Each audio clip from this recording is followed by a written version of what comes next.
నేను నీకు ఆరోగ్యమును కలుగజేసేదను, నీ గాయములను మాన్పెదను.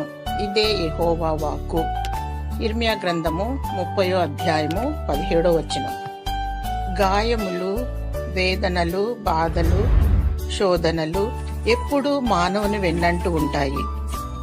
తద్వారా అనారోగ్యానికి గురవుతాం. 2000 సంవత్సరముల క్రితము శిలోలో మరణించి చనిపోయి సమాధి చేయబడి తిరిగి లేచినటువంటి ప్రభువు, ఆయన పొందిన దెబ్బల చేత స్వస్థత, ఆయన రక్తము ద్వారా విమోచన కలుగును. మరియు దేవుడు ఈ దినము నీకు వాగ్దానం ఇస్తున్నాడు. స్వస్థపరచు యెహోవాను నేనే అని అభయమిస్తున్నాడు. స్వస్థత నీకు శీఘ్రముగా కలుగును. హృదయము అన్నింటికంటే ఘోరమైన వ్యాధి కలది. హృదయ స్వస్థత కూడా దేవుడు కలిగించును, స్వస్థపరచును.